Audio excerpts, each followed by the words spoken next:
नहीं, मैं राहुल सिंह नोट करा दूंगा।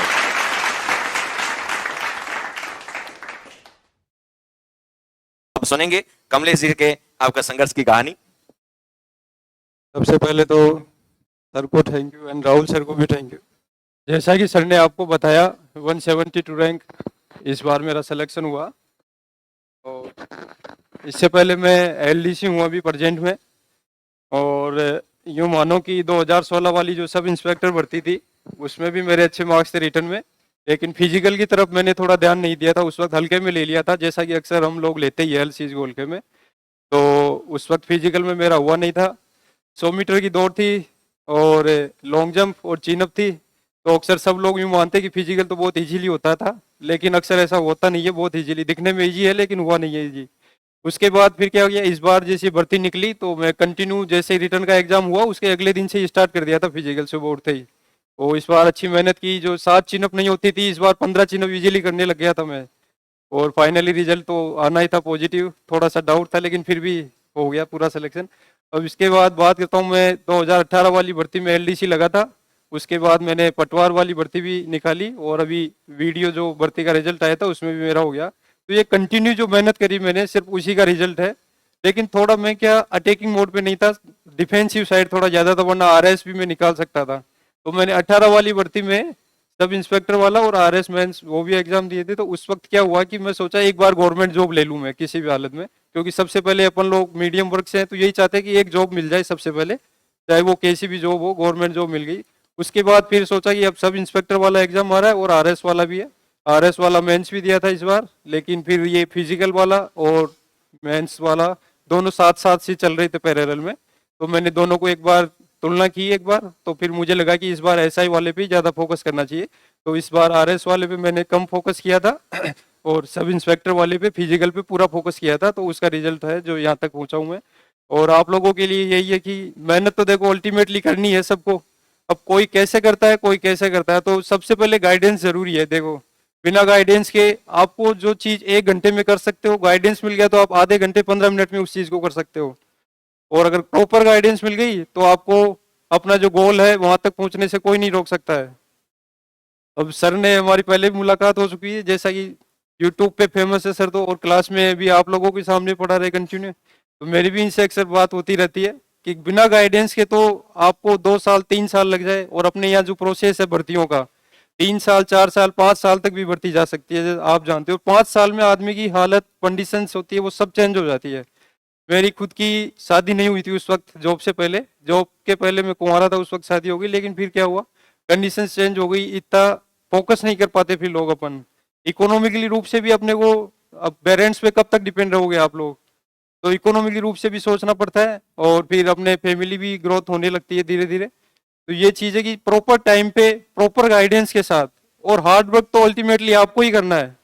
और यहाँ पे जो माहौल मिलेगा आपको, गाइडेंस मिलेगी, वो गाइडेंस आपको अपना जो गोल है उसको अचीव करने में बहुत हेल्प करने वाली है आने वाले दिनों में। और अब जैसे कई भर्तियां भी अभी आने वाली है, तो इलेक्शन वाला ईयर है ये भी, तो आपको तो मतलब एक एक मिनट बहुत कीमती होने वाली है आप लोगों के लिए। और अल्टीमेटली सक्सेस के लिए सिर्फ hard work, only hard work, कोई दूसरा ऑप्शन है ही नहीं। आपको सिर्फ 3 ही चीज करनी है, बढ़िया खाना है, बढ़िया सोना है और बस पढ़ाई करनी है। तो ये 3 चीजों पे फोकस होना चाहिए। सोशल मीडिया से बिल्कुल दूर हो जाओ, कोई मतलब नहीं है रील वील देखने में। 1 घंटा निकाल देता हूँ मैं भी अक्सर अभी, लेकिन पहले मैं नहीं निकालता था, पहले मैं दूर था इन चीजों से। तो आपको 3 चीज करनी है, खाना अच्छे से सोना है और उठ के फिर पढ़ाई करनी है। अब मैं वैसे कितने घंटे पढ़ता था वो तो मैं खुद भी नोट नहीं करता था, लेकिन कितने घंटे पढ़ना चाहिए सेक्शन के? तो उसके लिए देखो वैसे आपका इंटरेस्ट हो ना, तो वो घंटे मैटर नहीं करता है कितने घंटे पढ़ रहे हो या कितने नहीं पढ़ रहे हो। मैंने तो कभी नोट किया नहीं है कितने घंटे पढ़ रहा हूँ, लेकिन फिर भी 6 7 8 घंटे तो आप मिनिमम मान के चलो। और अगर एग्जाम के दिन नजदीक है तो वहां तो आपको मानो 11 12 घंटे आपको पढ़ना चाहिए। जैसे एक सब्जेक्ट है तो वो एक दिन में होना चाहिए। ज्योग्राफी उठा लिया तो इंडिया, वर्ल्ड और राजस्थान पॉलिटिक्स आपको एक दिन में निपटाना होगा। और हिस्ट्री उठा ली तो एक दिन में पूरी हिस्ट्री निपटाओ। मैं अक्सर क्या करता था, मैं तो वैसे एक एक सब्जेक्ट पढ़ता था कि मुझे जैसे हिस्ट्री पढ़नी है तो मैं फिर वही सब्जेक्ट पढ़ता था कंटिन्यू, बीच में दूसरा सब्जेक्ट पढ़ता नहीं था। सबकी अलग अलग चॉइस होती है वो तो। और आप जब भी पढ़ो ना, जो भी चैप्टर पढ़ो उसके प्रीवियस ईयर्स क्वेश्चन जरूर लगाने हैं आपको। आप या तो चैप्टर स्टार्ट करते हो उससे पहले वो क्वेश्चन देखो, या फिर चैप्टर पढ़ लिया, जस्ट उसके तुरंत बाद प्रीवियस ईयर के क्वेश्चन जरूर देखो और उसी वक्त आप नोट करो कि हाँ ये क्वेश्चन आए तो उनको अंडरलाइन करते चलो, अपना जो भी स्टडी मटेरियल आप यूज कर रहे हो वो। तो अल्टीमेटली यही चीजें हैं, मैंने भी यही चीजें करी है और मोस्ट ऑफ स्टूडेंट यही करते हैं, कोई अलग से कुछ। जाओ बहुत सारी चीजें आपको, आपके मन में सवाल है ना, मैं पूछ रहा हूँ आज दोनों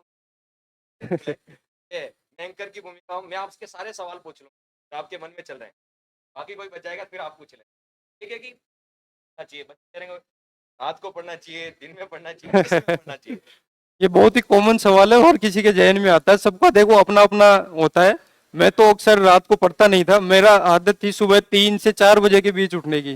रात को मैंने खाना खाने के बाद कभी पढ़ाई नहीं करी है, जबकि 10th एग्जाम थे बोर्ड के, उस टाइम भी पढ़ाई नहीं करी है। उसके बाद कॉम्पिटिटिव एग्जाम थे तो भी मैंने रात को पढ़ाई नहीं किया। मेरा 3 से 4 बजे का रूटीन रहता है सुबह उठने का, तो मैं तो अक्सर सुबह ही पढ़ाई करता हूँ। और अक्सर ऐसा भी होता है तो सर 2-4 दिन तक मूड ऑफ रहता है, ठीक है? कोई घर वाला, कोई कुछ गर्लफ्रेंड का लफड़ा हो जाता है, कोई रियलिटी है कि कभी ब्रेकअप हो जाता है, कभी पैच कहता अब तो पढ़ाई छोड़ दे। आपके साथ हुआ कभी ऐसा? देखो अक्सर ऐसा सभी के साथ होता, मैं भी एक इंसान ही हूँ, मैं कोई नहीं अलग चीज तो हुई नहीं लेकिन इन चीजों में क्या होता है कि आपको वापस, लोगों के साथ भी ऐसी जर्नी में कुछ घटनाएं होती है? यस ये घटनाएं सभी के साथ होती है। देखो हम कोई अलग तो है नहीं, सभी एक ही टाइप के इंसान है। तो पढ़ाई में क्या होता है, कभी कभी बोरियत होने लगती है तो आप उसके साथ अपने फ्रेंड से मिलो या बाहर निकल जाओ, अपन जहाँ रह रहे हो वहां से थोड़ा विजिट करके आ जाओ, कोई प्लेस है अच्छे, या फिर आपके अच्छी कोई मूवीज आ गई तो मूवीज देख लो। 1-2 दिन आप बोर हो गए ना उस चीज को, 1-2 दिन बिल्कुल बंद ही कर दो उस चीज को, कंप्लीटली छोड़ दो उसको। 3-4 दिन बाद ऑटोमेटिक अपनी भूख जगेगी और आप उसकी तरफ वापस दौड़ के जाओगे। तो ये सबके साथ होता है, तो कोई नहीं नहीं आप छोड़ दो उस चीज को जब तक इंटरेस्ट नहीं होता। जब इंटरेस्ट हो ना तब मजा आता है हर चीज का, कोई सी भी चीज हो। स्पोर्ट्स आपको खेलना चाहिए, इंडोर एक्टिविटीज आउटडोर एक्टिविटीज भी करनी चाहिए, जॉगिंग वॉगिंग ये भी करनी चाहिए, ये सब चीजें आप साथ लेके चल सकते हो आराम से, इनमें कोई ज्यादा टाइम लगता नहीं है। और ग्रामीण प्रश्न मोस्टली की तैयारी और तैयारी कर रहे हैं, गांव में शादी है, पार्टी है, या गांव में कोई मामनी है, ठीक है, जाए कि नहीं जाए? जाए तो 2 दिन खराब होंगे, ठीक है? अक्सर ये होता है जाने से अक्सर पहले होता है 2 दिन बिल्कुल। खराब होंगे, ठीक है? वापस आएंगे 2 दिन मन नहीं लगेगा, तो जाना चाहिए नहीं जाना चाहिए? आप जाते हैं?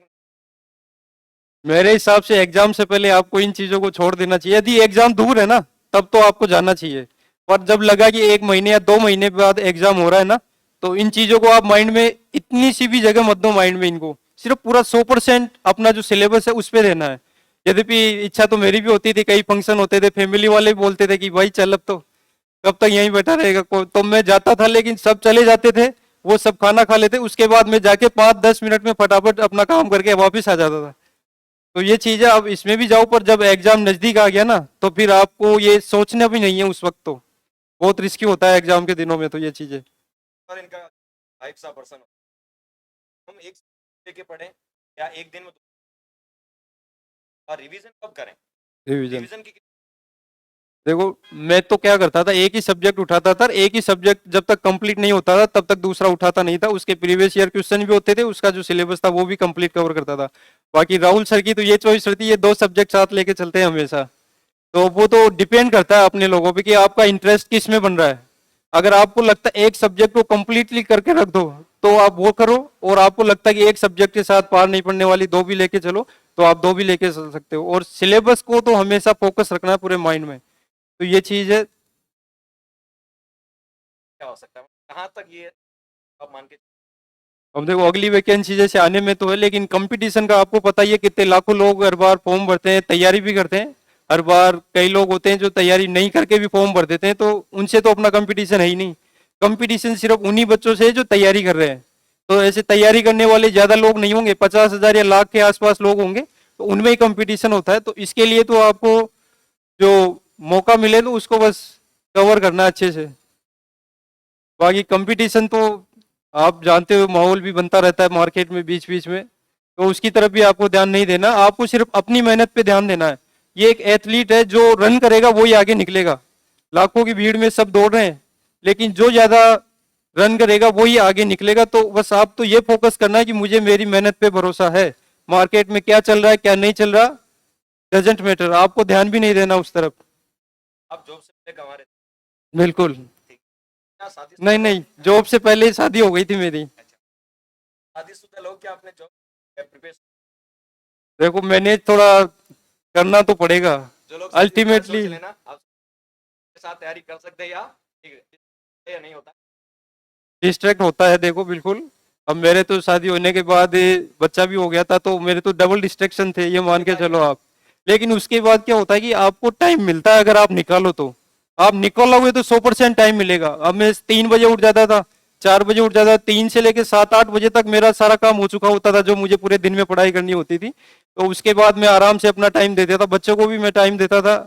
और 3 से 4 के बीच, मतलब 3 से 8 बजे तक बहुत एनफ टाइम होता है। अगर आप सारे दिन में 6 घंटे, रोज के 4 घंटे पढ़ लेते हो, तो कंटिन्यू इसको रख लेते हो एग्जाम तक, तो रोकने वाला है ही नहीं आपको कोई सिलेक्शन से। टाइप के पर्सन इंटरव्यू के बारे में, बहुत ही पोलाइट इंटरव्यू होता है, ऐसा नहीं कि हार्ड बोर्ड इंटरव्यू होता है।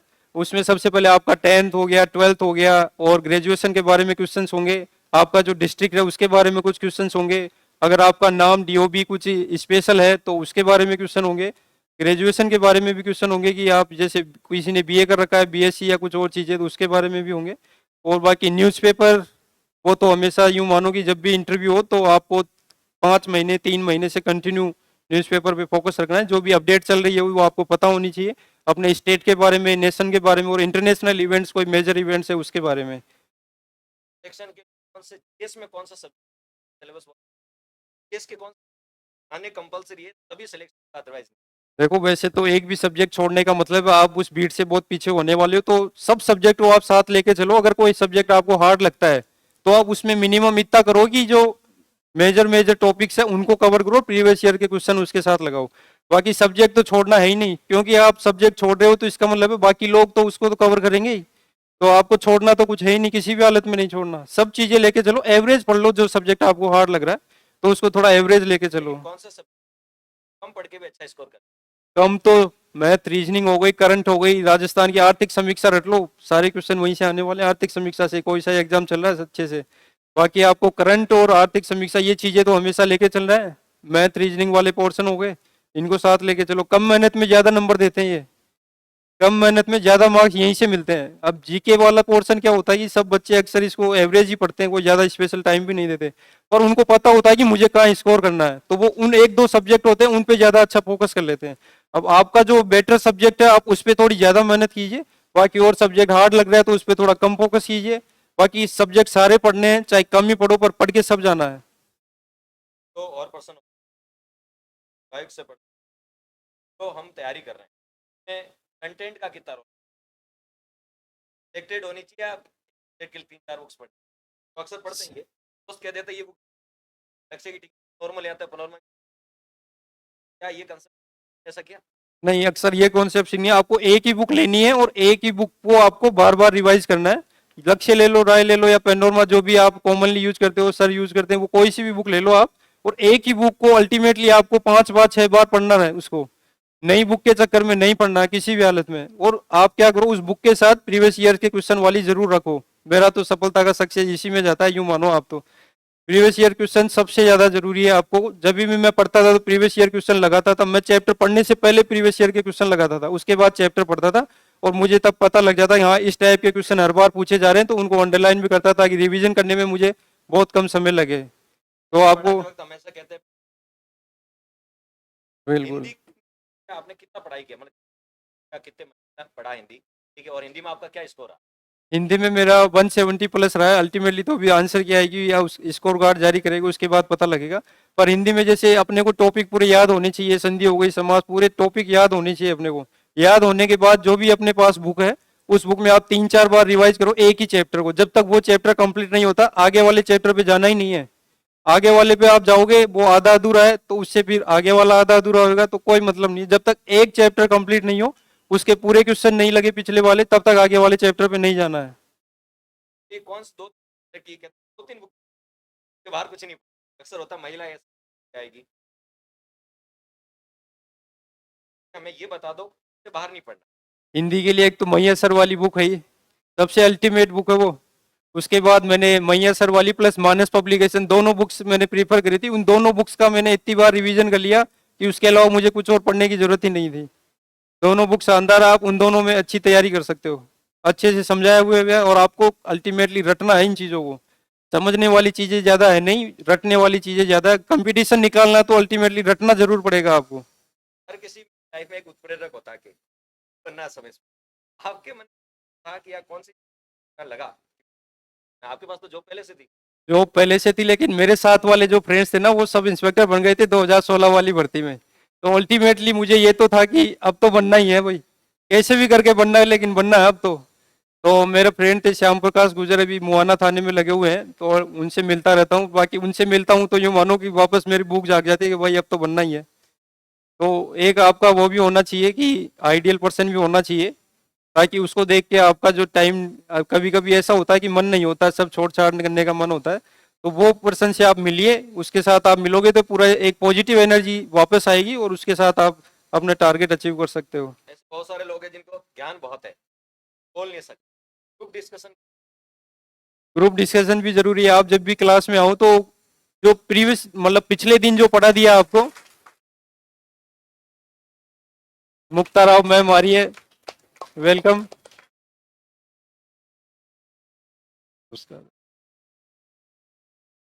आपको दूं? आओ मैं आओ मैम को तो आप सब लोग जानते ही हैं, हम भी जानते हैं मैम को, जब से फर्स्ट रैंक आई है तब से, तो यूं मानोगी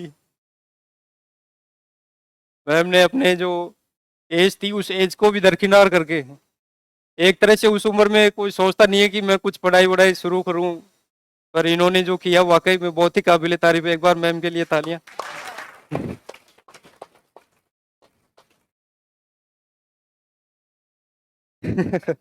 करना ही है अभी तो। देखो एक बार मैम जैसे मोटिवेशनल और कोई मिल गया तो अभी तो हो सकता है आने वाली भर्ती में मैं भी आपको आरएस में सिलेक्टेड मिलूं।